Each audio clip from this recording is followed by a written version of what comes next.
I haven't had to say this for a long time, but good evening, Crossroads.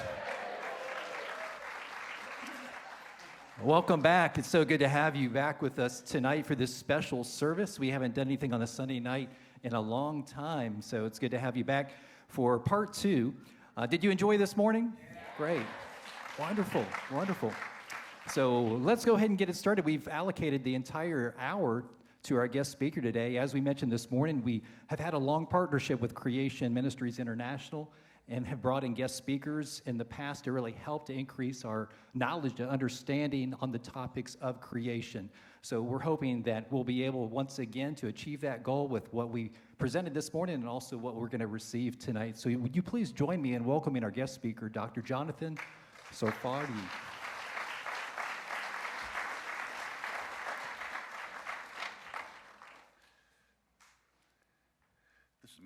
Yeah. Well, thank you guys for coming back this evening. Nice to see such a big turnout at a time that you don't normally come, so much appreciated, and also welcome to those who weren't here this morning as well, so if you might be in that category. Just want to remind you about the books that we came with. The idea of them is an equipping tool. See, we're a faith-funded ministry. The books aren't where we make our money from. It's donation-funded. And the books and videos are part of our outreach to help the church and the home. And just to remind us that one of the motivations we have is to help people be prepared to have an answer to those who ask you. See, reason, answers and reasons, and loving God with all your mind. And for instance, how do you answer questions like, where did the water of the flood go? Where did it come from? Where did it go? And what about life on other planets and carbon dating? And so these are all chapters of this Creation Answers book, and I think a lot of the questions that are asked will be covered by this book. Now, I want to talk about dinosaurs. The first thing you want to do when you are discussing any topic is to get the definition. What is the definition? So you actually got common ground. And that's where the cults that come to your door, they actually will use some of the same Christian words, but have totally different meanings to them. That's how they can suck people in. It's not very, very honorable, in my opinion. Okay, let's look at what a dinosaur is. See, dinosaurs had a very distinctive leg structure, the column-like legs. So dinosaurs always had vertical legs. You see, you have this, the thigh bone, the femur, and it has this projection of the bone. They call that a process. I don't know why, but it's called a process in anatomy. And so it's a very distinctive leg structure. See, things like Komodo dragons and crocodiles are not dinosaurs. They have a sprawling leg, so it's not proper to call them dinosaurs. And same with things like the flying reptiles and the marine reptiles are not dinosaurs, okay? People call them flying dinosaurs, but they're not dinosaurs, okay?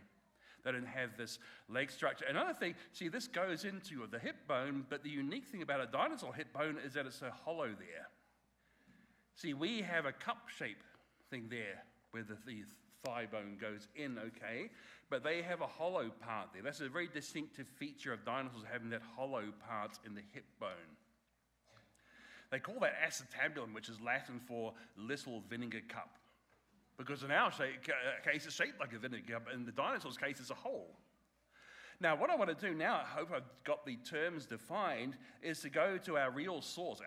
Our real authority should be the history book of the universe by the one who made the universe. He was there at the time, and he's always truthful. So when he reveals something, we should trust it because he is the person who knows best about what happened because he was there.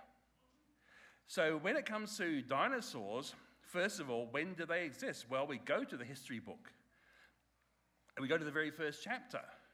So, on the first chapter, we see that God made the beasts of the earth according to their kinds. That's important. According to their kinds was said 10 times in Genesis 1. See, God created kinds with enormous genetic variation, so there could be lots of varieties coming from those kinds, but never one kind evolving into another kind.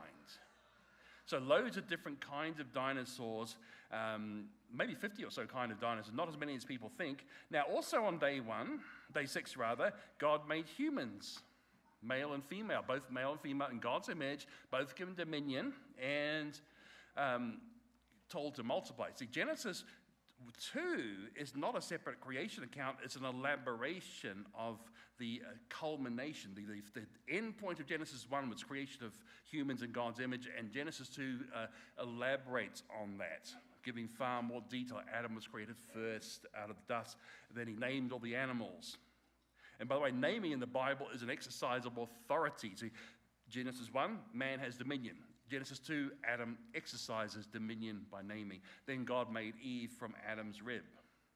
So far more detail. That's how ancient Near Eastern literature was constructed in those days. A summary outline and then focusing in on the final act of the previous one and elaborating on it. Okay, but from these two things we should deduce that humans and dinosaurs lived at the same time.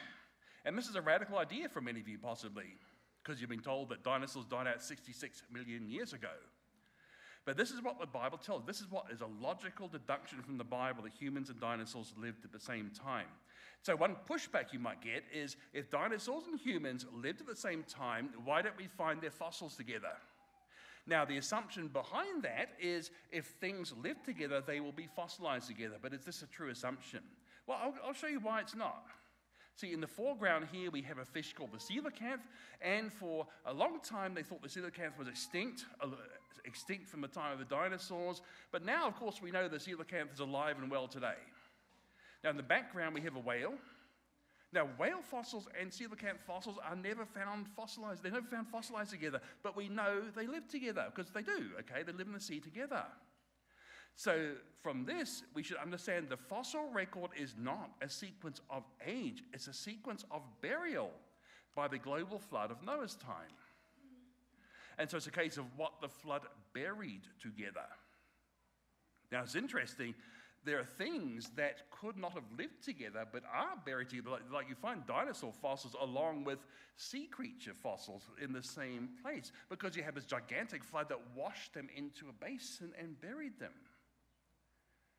But sometimes the things we know are living together do not get found fossilized together. So that is why it's not a good argument when you understand all these exceptions to it and understand what the fossil record really means, a sequence of burial. Now, among the things buried were dinosaurs. No question that dinosaurs existed, okay? We found the fossils. And some of them were really huge. You see how big this one was, just by, you can't even reach the knee bone. And this creature, Brachiosaurus, head up to this 4-story building, really huge. And here's a little chart of some of the scales. Here's a human, quite tiny compared to some of these things. Even the giraffe, that's the tallest animal we have today, looks quite tiny compared to some of the dinosaurs. And in fact, it's interesting, there must be design features that we can't know about. We've found mostly the hard parts. We haven't got a lot of the soft parts. We don't know exactly what was going on, but we know there must have been design just to be tall. There has to be design, because to be tall, you have to get the blood up to the brain somehow against gravity. So how does a giraffe do it? Well, it has to have a blood pressure of about 300 over 180. That's high, I mean, humans should be 120 over 80. And 180 for a human is basically dangerous. You should go to a hospital, get that treated. There's a stroke waiting to happen. But the giraffe is quite healthy having a blood pressure that high. But then the question is, what happens when the giraffe bends down? It's no longer fighting gravity. Why doesn't it blow its brain out? That was puzzling scientists for decades. I think they may have solved it, because they've found some veins in the neck where the blood pools, and therefore it doesn't go back to the heart. Therefore, the heart has less to push upon, and therefore the blood pressure automatically drops. It's an automatic blood pressure regulating system that God has put in there. And when the giraffe raises his neck, the blood goes back to the heart. It's immediately pushed up to the brain. So unlike humans who get up too quickly from lying down, you feel lightheaded because the blood hasn't got there yet. Well, a giraffe doesn't have that problem. But the Brachiosaurus is much, much bigger than a giraffe, so they reckon this blood pressure might have been, say, 750 or so. Which means, again, what sort of design did it have to regulate the pressure when this thing wants to go and get a drink, okay? So here's some design features we don't even know about, but we know they must have happened. It must have been there. Now, there are some design features we do know about. Like they have this arch shape. Arch is a good design. Look at the arch bridges we have around. See, the road is down here, the train tracks, and you have this arch providing the shape and the cables holding up the bridge. The arch is what provides the strength. And we see this, some of the dinosaurs, the arch-shaped and the ribs holding up the belly. And even the big belly is a design feature because it means there's a lot of room to ferment, to digest very low-quality food can be digested if you have a digestion chamber that's big enough. So even that's a design feature, the big bellies. So then what is the biggest dinosaur? Some kids may have an idea of biggest dinosaur. Anyone, any ideas? Go ahead, yes? That's probably one of the biggest meat eaters. Not a bad answer. One of the biggest meat eaters, yes. But there are also some plant eaters which are much bigger. But not a bad answer, though. You go, yes, sir. Brontosaurus is an interesting one. It's quite a reasonable answer. The only problem is Brontosaurus may not have existed. Because what happened is they found a skeleton of a creature called Apatosaurus, and they put a different head, a Camarasaurus head on that, and they called that Brontosaurus. But now they realize they put the wrong head on, and you have to go by the older name, that's Apatosaurus. But it wasn't a bad answer, though. I mean, I'm not laughing. It was a really big creature. The creature they called Brontosaurus was an incredibly big creature, yeah. But I'll give you some other examples here. This is one of the this creature here. We see how it's off the scale. But then you need to ask, what was this based on? What's the evidence for a lot of the things you see? Go back to what it's actually based on. Same when they talk about missing links. Ask what the evidence for it was. Now, what's the evidence for this Amphicoelius? Well, I'll try and show you. In the black part here, that is the reconstruction. Okay, the white part is what they found.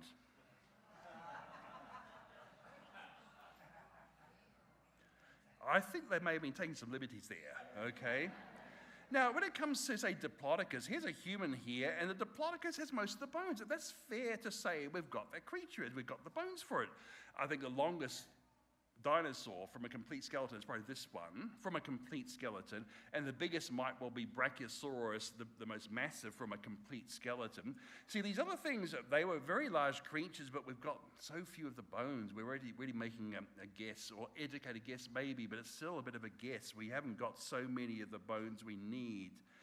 And in fact, that one bone was actually broken. They found one broken bone, and they call it fragilimus, which means the most fragile. The bone crumbled away. It's no longer there. So we can't go back and test it. That's a shame, okay? But there are some big dinosaurs, and we've got some of the bone here. Phytolonchosaurus is very big. We've got at least the upper part, but not the lower part, not the tail or the legs. Or this creature called Dreadnoughtus, found in Argentina about 10 years ago now. Most of the lower part, not too much of the upper part. And unfortunately, we do seem to lose heads of these things. That's why the Brontosaurus was created, because they lost the head of the thing and put the wrong head on. Okay, so Dreadnoughtus is one very big creature, and the discoverers said this creature had a weaponized tail 30 feet long.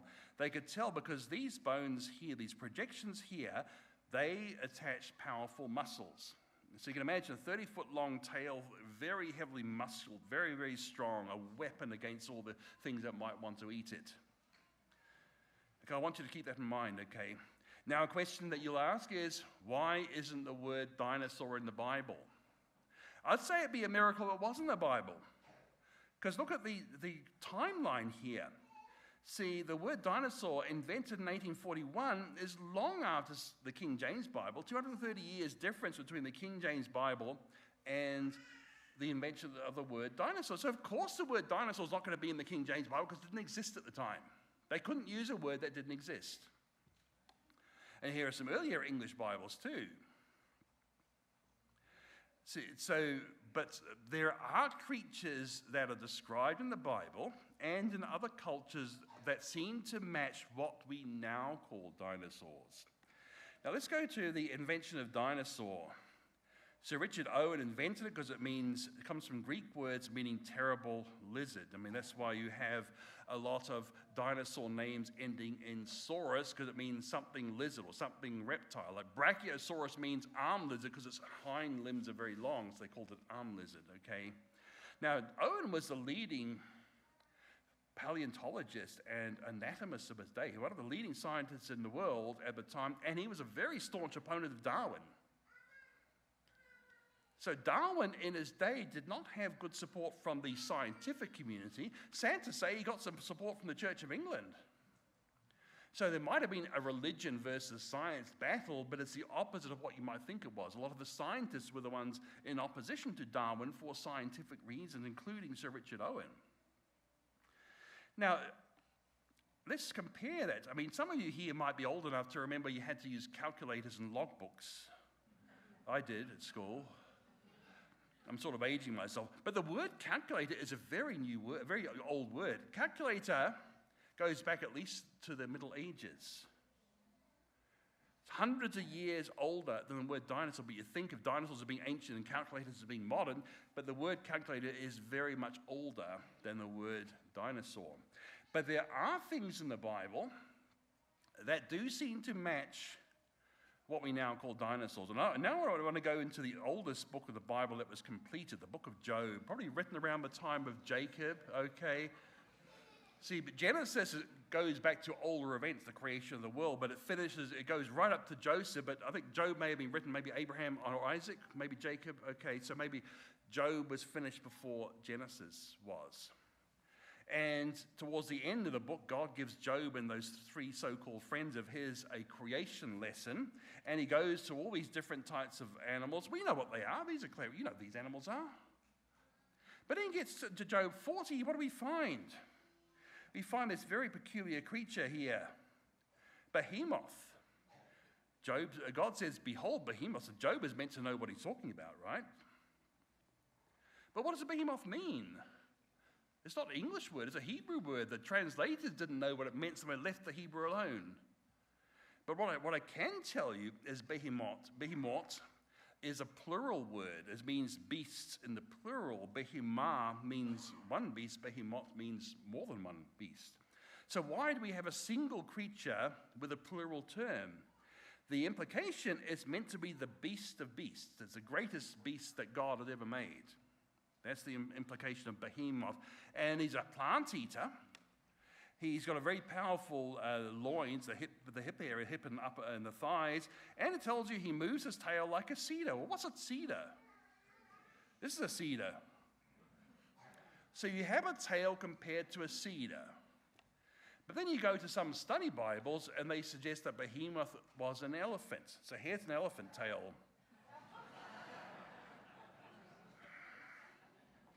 Is that a cedar tail, though? I mean, not unless it's a bonsai cedar, okay?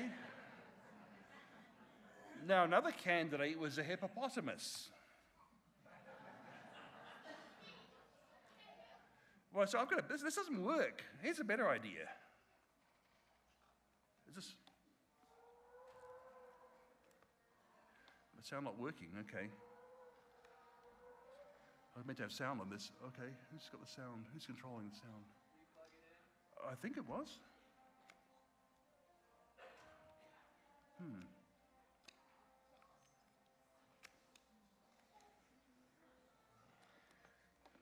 don't know, sorry. That's a bit of a shame. I've got another video I want to show you as well. Okay, we're more important than this one. I wonder why that's happened. Okay. Worked this morning, all right? I don't know why it's not working now. But the point is, I think a creature like that makes much more sense of a tail like a cedar, as does a creature with a 90-foot-long weaponized tail. Here, I think it's no problem calling this a tail like a cedar. Every time the Bible refers to a cedar, it's referring to something quite magnificent and powerful.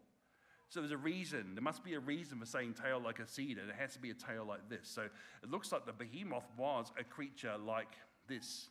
And I think Leviathan was a giant crocodile called Deinosuchus, twice as long as the biggest crocodile today, and I mean twice as wide, twice as high, so 8 times as massive, so a very powerful bite. And also had armored skin, because the description of Leviathan says that spears were no good against it. So it seems to fit a giant armored crocodile like Deinosuchus.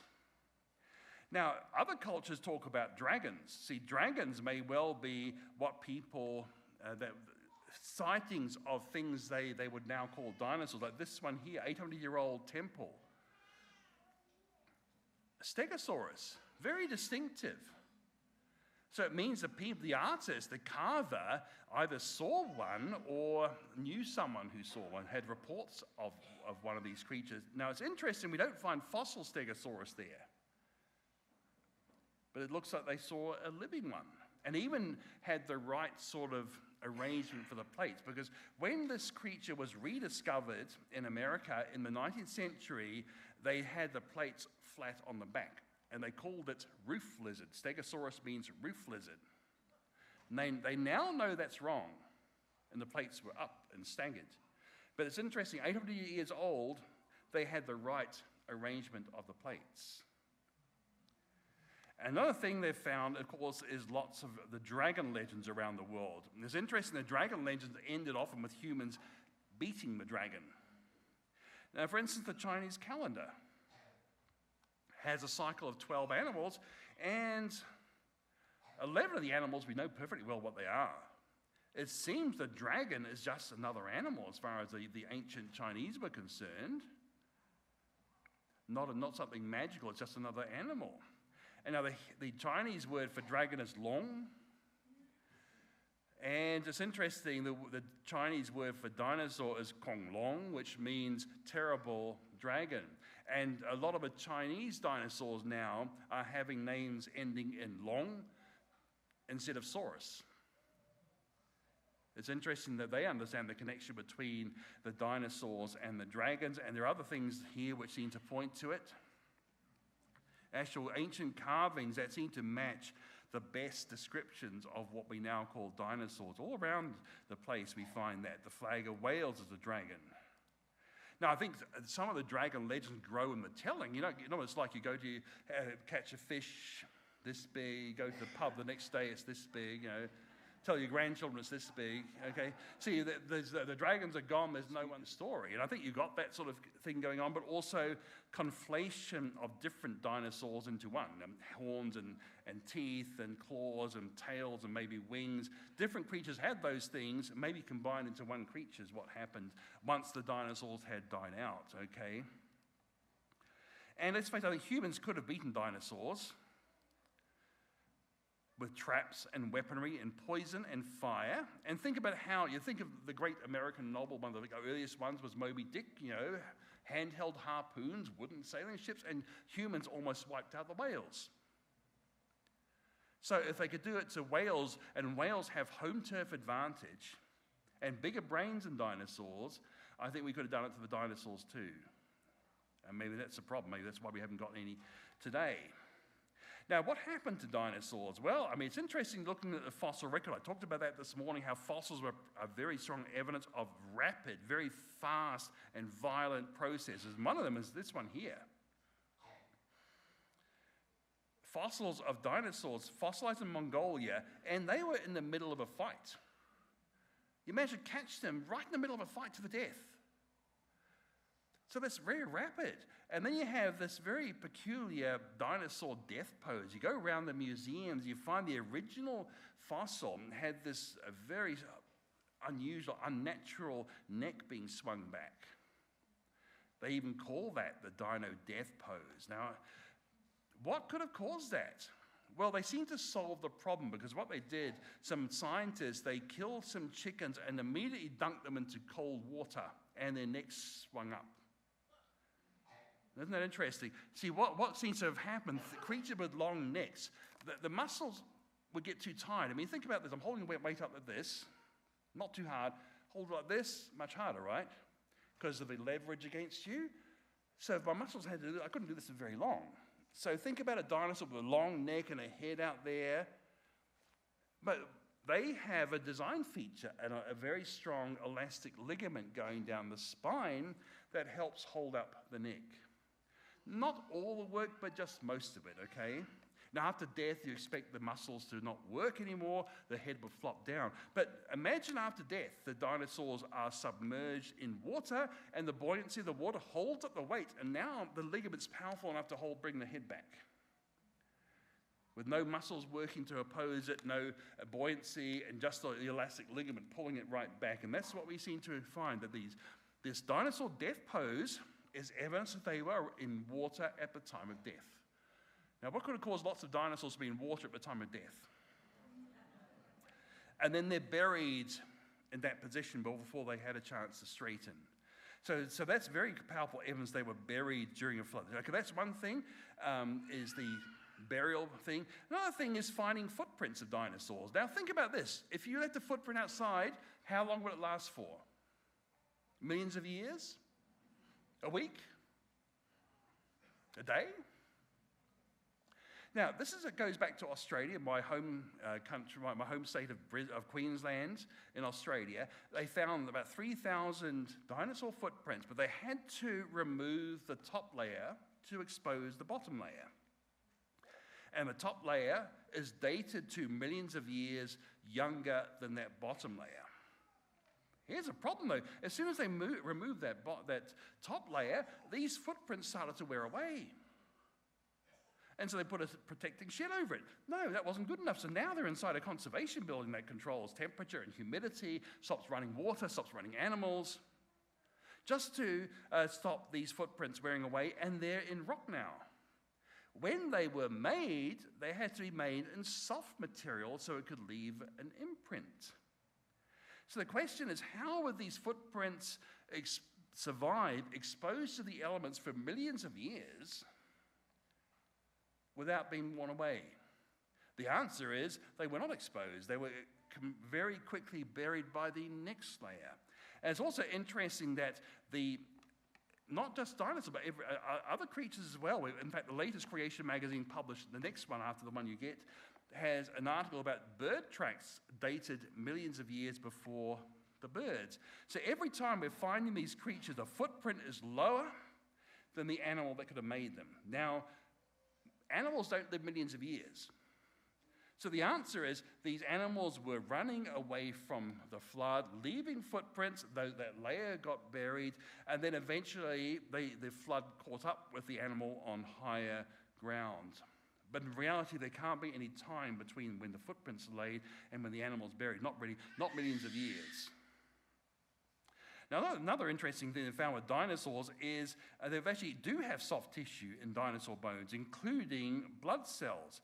And this, Dr. Mary Schweitz has been doing this for 30 years now, saying it's exactly like looking at modern bones, but the bones are 65 million years old. How could blood cells survive that long? Well, exactly, okay?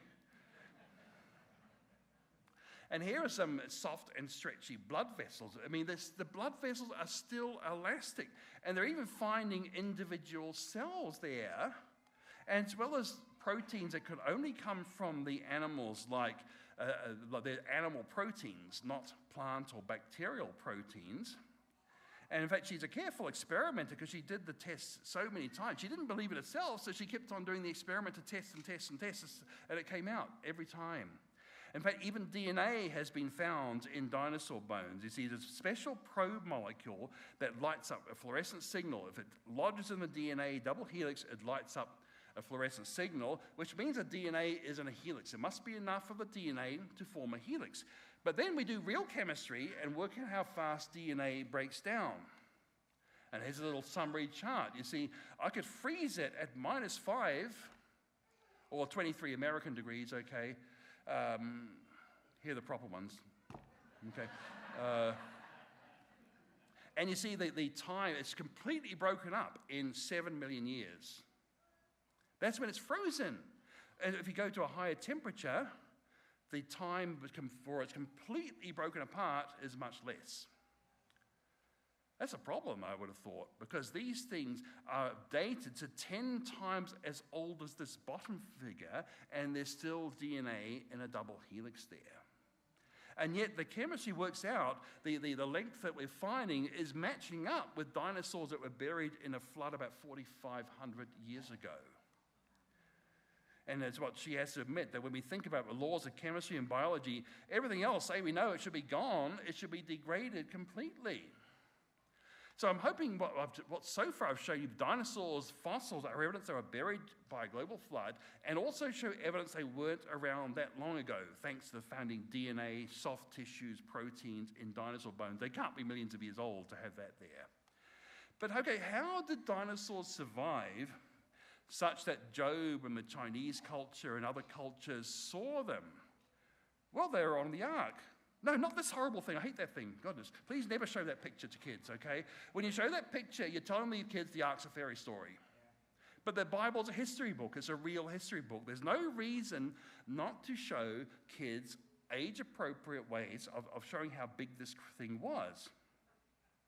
And the Bible tells us 300 cubits long and 50 wide and 30 high. What's a cubit then?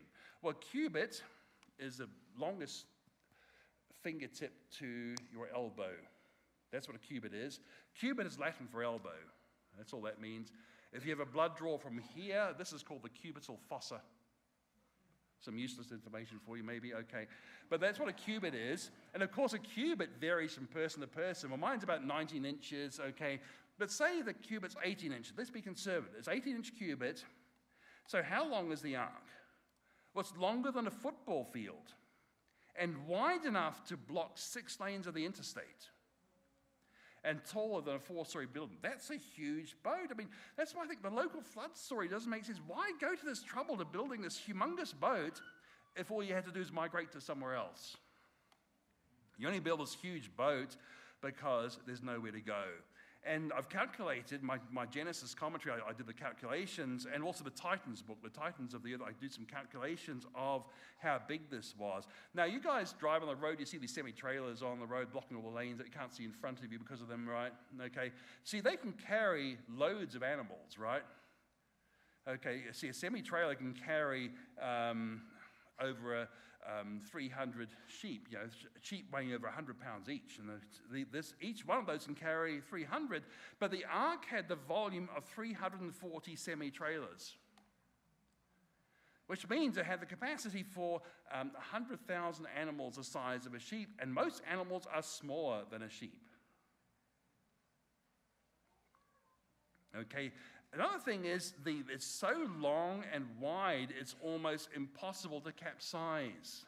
And some engineers who are top design experts from Mississippi University, they did some scale modeling and computer simulation. They found that waves even 500-foot high could not capsize the ark. So God knew what he was doing when he made the ark the way he did. Just the right dimensions for an incredibly stable vessel, but also it worked out as a very comfortable vessel to ride in. You would not get seasick on the ark either. They can work that out. Okay, so what was on the ark then? Okay. Let's do this. What creatures of these were on the ark, do you think? Probably that one, right? And the dove. Dolphins, they live in the sea. You don't need to put them on the ark. They're in the sea. And also, it's those who breathe through nostrils, so no insects, okay? And most species of animals are insects, so you don't have to worry about that, because they could survive off the ark in rafts of tangled vegetation and pumice that would be torn up by the flood, okay? So they could survive off of the ark if they're small enough. It may be, this is why we haven't got giant dragonflies with wings this big anymore, because they wouldn't survive off the ark, but the smaller ones did. And also, you have to understand, it's kinds of animals. Kind is bigger than a species. I'll give you an example. These are different species. We know they're the same kind because they can have babies together. Remember, the definition of kind talks about things reproduce after their own kind. So if they can have babies together, they're the same kind. They're called hybrids. Different types of parents, they produce hybrids. So the hybrid of a male lion and a female tiger is called a liger. If it's the other way around, it's called a tigon. And then they can also have babies with leopards, and a leopard can have babies with a slightly smaller cat, and that can have a smaller cat. You make a chain right down to your pussycat. So even though a pussycat can't have babies with a tiger, there are actually cats in between that can have babies. So in fact, the whole cat kind, going from pussycat to tiger, it's one created kind, just varieties of that created kind. God made the kind so they can have lots of varieties. And you see that a lot, actually, because let's look at some of these things. Liger, here's another one. Kama, camel and llama. Or the beefalo. Zonky, I think you guess what that is, can't you? I mean, and the zorse, geep. Don't know what you call that. Paw. Pizzly bear. The wolf, and that wasn't on the ark, but that's a false killer whale and a bottlenose dolphin. So again, the kind is bigger than the species. So how many animals were on the ark? You see, if you had to take one kind of every land vertebrate, there might be about 38,000. Okay, it could be done. Okay, you could do it because the ark could hold 100,000. Okay, but probably genus, it might be only about, say, 16,000. Maybe if the kind is as high as a family, which I think it was, maybe only 2,000. And maybe only 50 or so kinds of dinosaurs. I mean, it might be hundreds of dinosaur types named, but maybe only 50 or so basic kinds of dinosaurs. Another thing is, dinosaurs weren't all big, some were small. Another thing is, they found that dinosaurs changed shape when they grew. So they gave different names to the babies and the teenagers as to the adults. So these were all the same thing, but they had different names because they mistakenly gave a different name to the baby. So again, only one kind, not three kinds here. It happens quite a lot. And even the biggest dinosaurs started off as little ones. And in fact, they've also looked at growth rings on dinosaur bones, and every dinosaur they analyzed had the same type of growth pattern. They started off growing slowly, then they shot up quite suddenly and then leveled off. And for instance, there's a Apatosaurus, which was mentioned earlier, may have been 30 tons fully grown, but maybe since God is the one who said the animals will come to you, God brought the animals to Noah somehow, maybe he brought a 4-year-old who's only 1 ton. 1 year later, he's still only 1 ton basic, not much bigger, but as soon as he's off the ark, zoom, upwards. So when someone asks, well, how could you fit all these giant dinosaurs on the ark? Answer, they weren't giant when they went on. They were young specimens.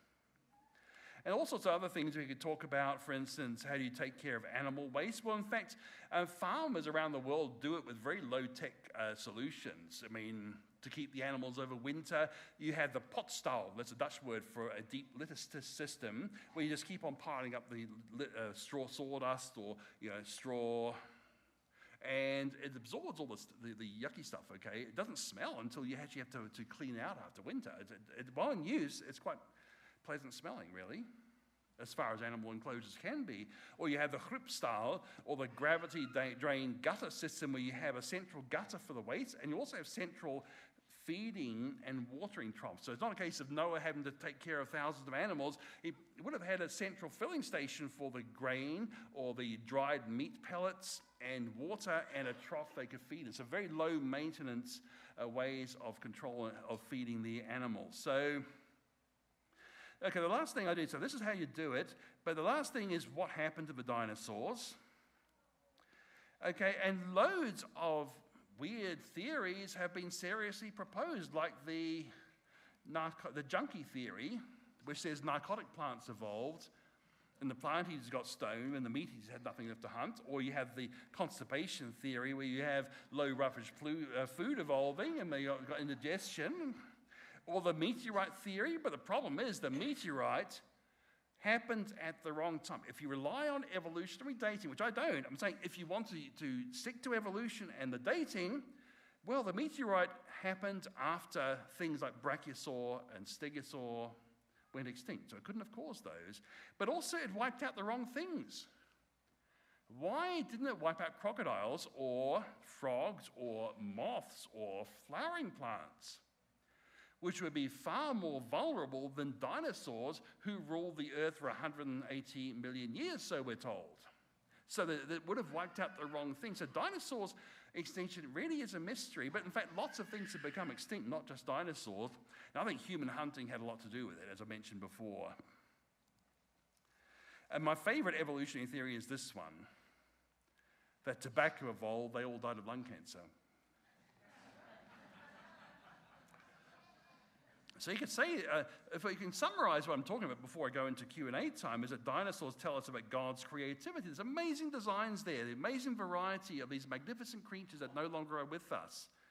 And they tell us about the fall, because the fall is why we have death and suffering in the world. Death and suffering did not exist before Adam sinned. It's very important. That's why we can't have millions of years. That's why the fossils must have come after Adam, likely by the flood of Noah's day. And of course, God is perfectly holy, therefore he must punish sin in his judgment. And one judgment was the global flood, because man was so wicked that God started over again with only 8 people. But then God is merciful. He provided, his providence is there. In fact, you look at the central point of the ark account is Genesis 8:1, which says God remembered Noah. That's the central point of the account. And God remembering is what he's saying is that God began to act on his behalf. Not that he forgot him, but he began to act on his behalf. So God's providence there, this amazing ark. And then you could say that it actually connects to the gospel in that God provided one way to escape this physical judgment. Going on board the ark, Noah couldn't even get his own brothers and sisters to go on, though, sadly. And of course, there's only one way to escape the second death, and that's through Jesus Christ, our Savior. Now, so before, I want to just remind you about the Creation magazine is the one which I really think is that you want to get one thing only, get this Creation magazine, because it comes out 4 times a year, and there's something every month. And as I say, some people have told me they've got relatives overseas. Well, you just give them the code for the electronic version of that. And we also have this book for young kids about dinosaurs, for a bit older kids. This might be middle school and above. Exploring Dinosaurs with Mr. Hibb. Very nice book, and there's a companion, Exploring Geology with Mr. Hibb. And the most advanced book is probably the Titans of the Earth, Sea and Air for high school and above. So if you have kids who like dinosaurs, get yourself equipped so you can actually talk to the kids and know more than they do, because this is a very comprehensive book. And don't forget, we've actually got this very brand new Bible curriculum. I know it's good because my wife helped to edit it. And also, don't forget, I'm ethnically Jewish, and so I do please, this is a great book, How Did Jesus Fulfill Old Testament Prophecies? Yeah, my great-uncle was the first New Zealander to settle in Israel, and he became the head surgeon of Hadassah Hospital in Jerusalem for 30 years. And that's one Jewish connection I have there. And also, if you want to know about general Christianity, you might like Christianity for Skeptics. And we also have this video series, very good for home groups, Sunday school groups. Go through Genesis, a 12-part video series with a free study guide. Okay, so now I'm going to do question time. The only rule I have with question times is that what you say must end in a question mark. Okay, so I think some microphones are going to pass around. That's how it's going to work, is it? How's it going to work? Okay, so go ahead and ask me some questions about creation, evolution, whatever you want to do, really. Go ahead, yeah. Oh, here we go. I'm going to lead there, yeah.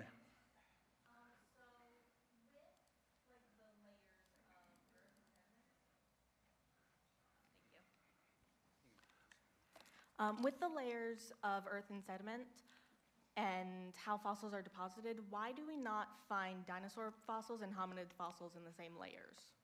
Well, I think it's a case of what the environment was. The flood began in the ocean, so you find the first fossils are the marine creatures. Then, of course, it's ocean, so it buries fish. Then it buries things on the margin of land and sea, like the amphibians.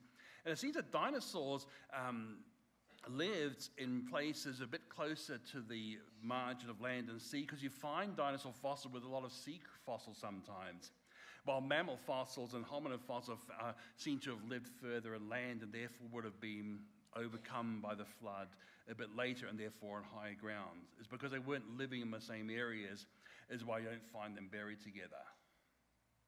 There's a lot we don't know about why the fossils are the way they do. In fact, our friends at the Institute for Creation Research, like Tim Clary, Brian Thomas, both doctors, experts, they're working on how the flood would have worked and what the pre-flood environment was like. So quite good work they're doing on the pre-flood environment, different provinces with different creatures. And that actually seems to explain the records we have, while the evolutionary story doesn't seem to explain it very well. It doesn't explain why certain things are with other things. Okay, who's got one? Oh, yeah, one behind you, lady behind you there.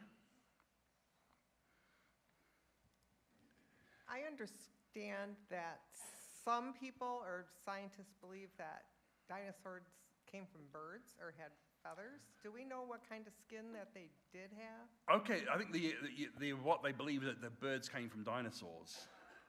That's the theory. In fact, our book Titans of the Earth, Sea and Air has a chapter or 2 chapters on that issue actually, so that's really goes into detail. There are a few different problems with dinosaur to bird idea. And in fact, one is that it's called the grandfather paradox. How can you be younger than your grandchildren? Because in fact, you find birds older than their supposed ancestors, like Archaeopteryx is dated millions of years older than the supposed feathered dinosaurs it came from. In fact, you have Confucius ornis, which is a beaked bird, older than supposed dinosaur ancestors. So again, the order is out of whack, but there are also a lot of different anatomy problems because birds have very powerful front muscles for their wings. Dinosaurs have very powerful hind muscles, okay? So it's a very different anatomy, shifting the center of gravity sort of down to your, from your hips up to the top here, very hard. And also dinosaur tails are very heavily muscled. Bird tails don't have those, even the birds with tails have very, very minor muscles in them. But the thing is, natural selection would surely favor the powerful tails, so they help in the running very fast. So why would you get rid of something that's helping you? See, natural selection can't tell you in a millions of time you're going to be a bird that flies. Natural selection can only do what's there now. It can't tell you the future. And also the lung system of dinosaurs is very different. See, dinosaurs probably had bellows lungs like us. We have in and out. The air goes in and out. Bird lungs are extremely different because the air goes one way through the lungs. And in fact, the air sacs in the body, even the bone, are involved with bird breathing, so the air goes one way, blood goes the other way. It's called countercurrent exchange, a very, very efficient way of getting oxygen from the air, the countercurrent system. And the thing is, birds also have the femur, the thigh bones inside the body. So when you look at a bird, you think that's the knee, it's actually the ankle. That's why it's bent in the opposite way, because it's actually the ankle you're looking at, because the femur is inside and it is involved with the breathing. So again, a very different thing from a dinosaur, which has a very active, powerful thigh bone. Okay, so it's so many different things going from one to the other. And there are evolutionists who dissent from this idea. And in fact, it's interesting, the evolutionary paleoornithologists, who are actually specialists in fossil birds, they're the ones often most opposed to the idea dinosaurs turn into birds, like Alan Feduccia, the late Larry Martin. Or the people who are specialists in ancient birds are the ones most opposed to this dinosaur to bird theory. But as I say, Titans has 2 chapters dealing with that. Okay, yes, ma'am.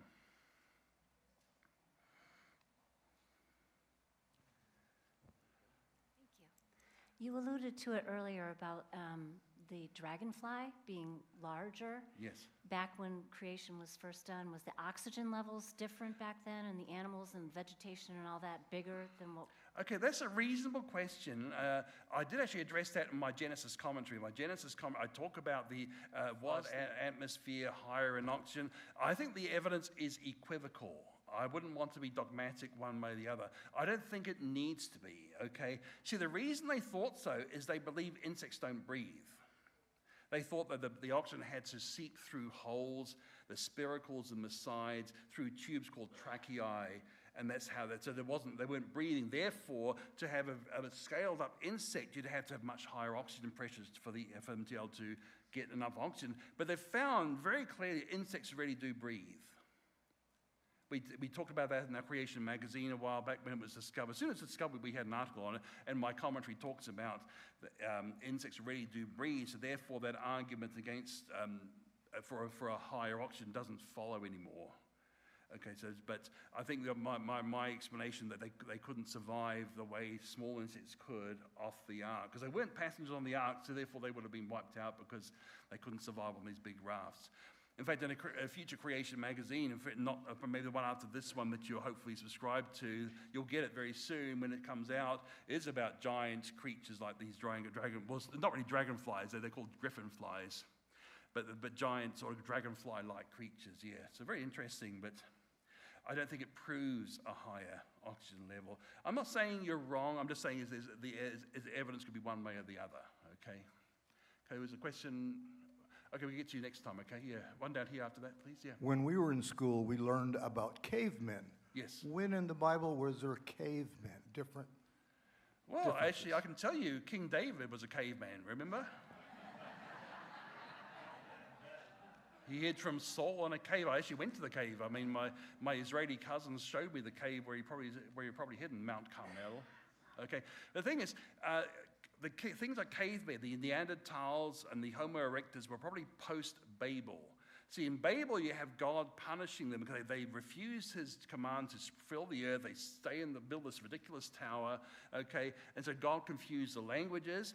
Now imagine your family group. I mean, just you guys, any one of you guys here. Okay, you come from a civilization that can send men to the moon, 12 men to the moon, and all this technology. But if you were isolated from that, could you or your family find metal ore and smelt it to get the metal? You probably couldn't, could you? In which case you'd use stone as the hardest material available. And if you didn't have the architectural skills to build a house, well, maybe you find these ready-made houses in the hills called caves. So cavemen seem to be post-Babel humans who were isolated and didn't have the technology to build more advanced structures. But we know they were intelligent people. See, the Neanderthals were as human as you and me. I mean, they made cosmetics. They had a sophisticated chemical knowledge to make cosmetics. They made musical instruments. They clearly showed abstract logical thinking. And the cave paintings were incredible because they've only discovered, people looking at it, they worked out the gait of the animals was more accurate than they drew in the Renaissance pictures of them. Leonardo da Vinci had it slightly wrong, and the cave people had it right. Another thing is the flickering lights of the torches, the flames, would have actually made the cave paintings look like a little movie, a miniature movie.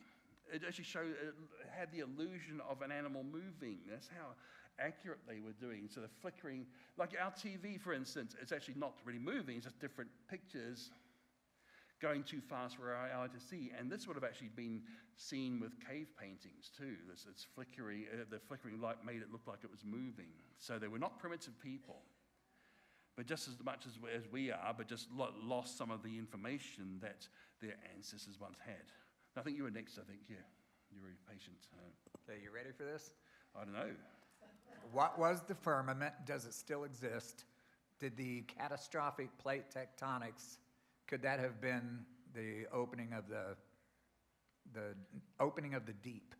And then also, thirdly, where did the water go when it receded? Thanks. Okay, those are all questions that are found in our Creation Answer. I remember the Creation Answer book. It has lots of questions. In fact, I've cut the dinosaurs. There's a chapter on dinosaurs and a chapter on the ark in the Creation Answer, but also a chapter on where did floodwater come from, where did it go, and how did you fit the animals on the ark. All these things are in the Creation Answers book. Now, to answer your question, the catastrophic plate tectonics does seem to be the favored model that we have of the flood, okay? We're not saying it's a direct teaching of Scripture. It's a model. We must take care to distinguish between what the Bible teaches and what you can logically deduce from it.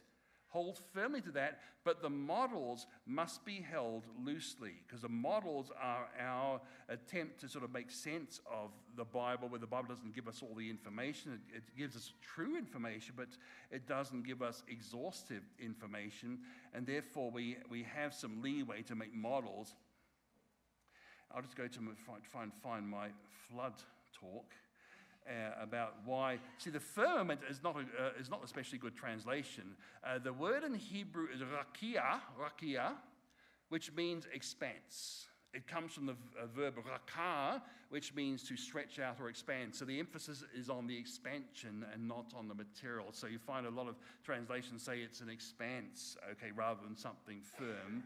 Okay, now, there were creationists maybe 30 years ago who had this idea that the flood came from, there's a vapor, the rakia supported a vapor canopy, and the vapor canopy condensed, and that's what formed the flood rain. That was an older creation model, but no creation, I think all the creation organizations, including Dr. Morris's one, ICR, they don't believe the flood anymore. See, the flood, but the canopy was meant to provide the water, but also to provide a shield for us and hopefully explain the long lifespans. But it doesn't work that way, because water vapor is not that good at shielding us. Okay, it doesn't protect us from ultraviolet. We can get sunburn on a cloudy day, you know. Get sunburn while you're swimming. So it's not very good at protecting you. So it doesn't do what they want it to do, but it is a very powerful greenhouse gas. So don't tell the EPA because they try and tax your tea kettles if you do. Okay. So this doesn't seem to work. See, if we had enough of the vapor to produce even, say, a few feet of water, we'd be cooked underneath it. So the canopy theory doesn't work, and it also doesn't explain the lifespans, because if you look at the lifespans, have a look at this. Here's a chart of the lifespans, and one thing you notice, here's a flood, and the lifespans decrease after flood. But the thing is, if it was a canopy collapse, so it's no longer protecting us from dangerous radiation, how come Noah lived so long? He had the third longest recorded lifespan, and he had a third of his life outside after the flood with all the supposed new radiation. So that doesn't seem to work. So the correct explanation of that, I think, and I think a lot of my colleagues agree with this, is that the reason for the drop of lifespan is that Noah was a very old father. I mean, see, these gray bars, that's the lifespan. The green bars are the age of fatherhood. And you can see that Noah was a very old father, even by the standards of the day.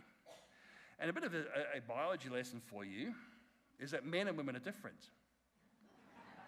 I know they don't want to teach you that in schools anymore, but it's true. See, also, the main difference goes down to the reproductive cells, okay? See, the reproductive cells, women are born with them. See, a woman pregnant with a baby girl basically has the eggs that will become her grandchildren. Okay, but see, men are different. They keep on generating reproductive cells for a long time, okay? And see, the older you are, the more mutations you're going to produce. See, more mutations, and mutations are harmful. So a 500-year-old father is going to introduce a lot of mutations that weren't there before. So because all of us came from Noah's 3 sons, who were all born when Noah was 500 and above, we've all got that extra mutation load, which explains why Shem's lifespan dropped so sharply. And then we've got this continued exponential decay curve. And it's interesting, this is the mathematical decay curve that you expect if something is, population's under stress, you'd expect it to follow a decay curve of fitness. It's decaying exponentially. But someone making up numbers wouldn't know to fit it to an exponential decay curve. So this is, again, very good evidence of the authenticity of the account, is that we have such a decay curve. Now, what we think is a likely model is the breakup of the continents, because interesting, according to the Bible, the waters were gathered into one place and the dry land appeared, which seems to indicate one landmass before the flood, which could be called Pangaea, if you like. In fact, creationists understood that this would have broken up during the flood. And we now think it happened really quickly. I know you've heard of a continental drift, but try continental sprint. See, what would have happened is what's called runaway subduction. See, what would happen, you have the breaking up and the plate goes underneath the other one really much quicker than it happens today. It's very slow today, but during the flood it would have happened much more quickly. And at the edge of it has to come from somewhere, so it's been broken up at the mid-ocean ridges, more lava's coming through. So first of all, you have this going on, and you have the water being pushed onto the continents, but where the plate is splitting up, you have water in contact with this enormously hot lava, magma it would be, and evaporating, which would then fall as torrential rain. So it's interesting, the Bible says, first the fountains of the great deep broke up, and then you have 40 days and 40 nights of rain. So the water, first of all, something in the ocean, which produced something that would fall down as torrential rain for 40 days and 40 nights. And evidence for this is looking at the heat profile. So this is meant to be the heat, and the plate down here is still very cool. You see, if it had been there for millions of years and had gone there very slowly, it would have warmed up to the surrounding rock temperature, but it's 1,000 or more degrees cooler.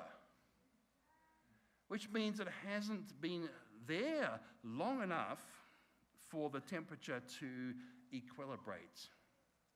So the fact that this is a very cold plate here is good evidence that this sort of process happened very quickly and not very long ago, and that would explain how the flood occurred. So it's catastrophic plate tectonics. And that's chapter 11 of the Creation Answers book. So don't forget, we have that great Creation Answers book, which answers a lot of these questions that people ask, okay? I think it's a good time to finish, do you think? So thank you for interesting questions, and thank you for helping. Oh, okay, one more then. Okay, yes. Don't want to disappoint you. Okay, yes, sir. Go ahead, yeah. Well, I was curious about Walter Brown's hydroplate theory. Right, okay. I'm sorry to disappoint you, but I think there are none of the creationist organizations support that. There are critiques geologically. In fact, we've got a critique by Michael Ord, who's a creation geology ice age expert. He thinks it doesn't work geologically. And in fact, you've got Dr. Danny Faulkner, who's a creation astronomer, thinks it doesn't work astronomically, because Dr. Brown's model also wants to say the comets came from inside the Earth. Well, it just doesn't work. That won't work. Okay, and the thing is, it just doesn't do what he hopes it would do. So that's why I think the creation geologist community do not accept Walt Brown's model. And we argue a lot about what the correct model is, but I think there's almost thing they agree about is that Walt Brown's model just doesn't work. Sorry. But again, it's a model. So go on. Sorry. Sorry. Oh, okay. That's a reasonable question as well. Let me see if I can find the picture there, which I think will show you what I'm talking about. Hang on. See, that's why I need to have control of the computer from the front so I can actually find things like this. It's actually quite useful to have that. Find the slides that we want to see. I think it really shows you what I'm talking about if I can find the thing, but where it went. Okay, now it's interesting. Where did the water go for the flood? Okay, yeah, let's ask that. Here's the answer.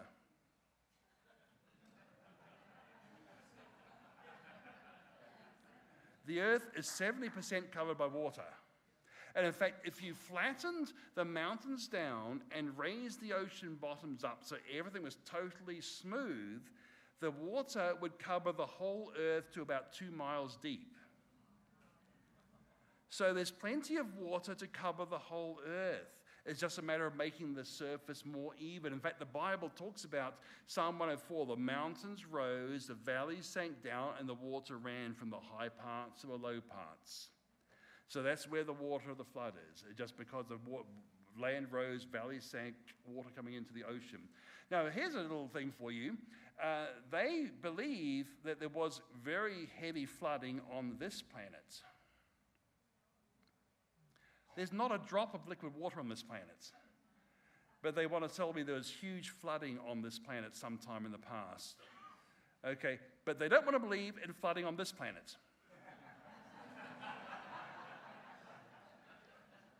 Because a flood on this planet shows that God judges sin.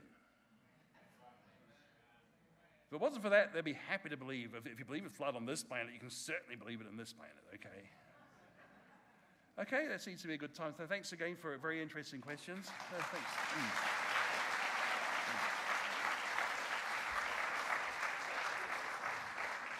Thank you, Dr. Sarfard. Aren't we glad to have him in Creation Ministries International with us tonight? Thank you so much. I pray that the lectures this morning and this evening have been helpful, beneficial to you, not only to increase your knowledge and understanding, but remember to take what you learn too and be able to share with other people.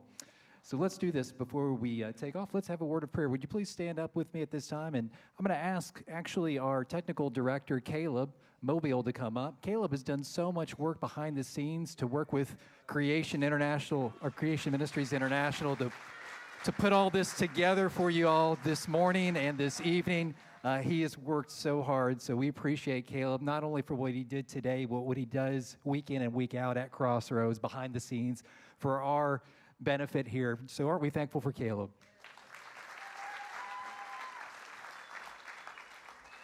All right, let's pray. Heavenly Father, humbly we come before you. We just praise you for who you are and all that you've done. Clearly, you are far beyond our understanding, as Dr. Sephardi has showed us. And we just appreciate Creation Ministries coming out and sharing this wonderful illustration of the intricacies of your creation. Lord, we just ask that you would ingrain your word in our heart, something new that we've been able to take away from this presentation. Lord, I just thank you for everyone coming out tonight. I just thank you for the work that you're doing here at Crossroads. And Lord, we are here and available for you to use. So we just ask that you would use us as you see fit. Father, we thank you again for everyone here, and we just ask that we would have a safe travel home. In Jesus' name.